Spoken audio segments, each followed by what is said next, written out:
Chapter 14. And it came to pass, as he went into the house of one of the chief Pharisees to eat bread on the Sabbath day, that they watched him. And, behold, there was a certain man before him which had the dropsy. And Jesus answering spake unto the lawyers and Pharisees, saying, Is it lawful to heal on the Sabbath day? And they held their peace. And he took him, and healed him, and let him go, and answered them, saying, Which of you shall have an ass or an ox fallen into a pit, and will not straightway pull him out on the Sabbath day? And they could not answer him again to these things.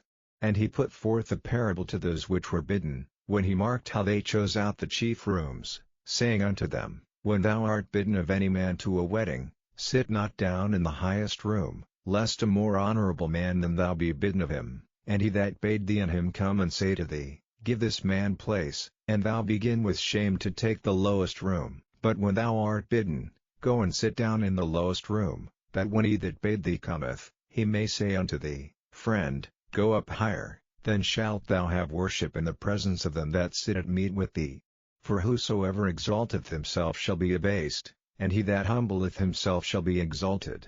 Then said he also to him that bade him, When thou makest a dinner or a supper, call not thy friends, nor thy brethren, neither thy kinsmen, nor thy rich neighbors, lest they also bid thee again, and a recompense be made thee. But when thou makest a feast, call the poor, the maimed, the lame, the blind, and thou shalt be blessed, for they cannot recompense thee, for thou shalt be recompensed at the resurrection of the just. And when one of them that sat at meat with him heard these things, he said unto him, Blessed is he that shall eat bread in the kingdom of God.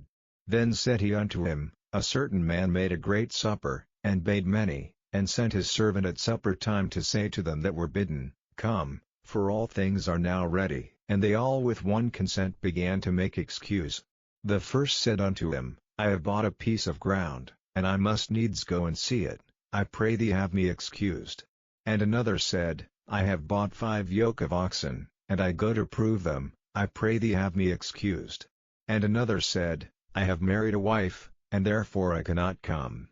So that servant came, and showed his lord these things. Then the master of the house being angry said to his servant, Go out quickly into the streets and lanes of the city, and bring in hither the poor, and the maimed, and the halt, and the blind. And the servant said, Lord, it is done as thou hast commanded, and yet there is room. And the Lord said unto the servant, Go out into the highways and hedges, and compel them to come in, that my house may be filled.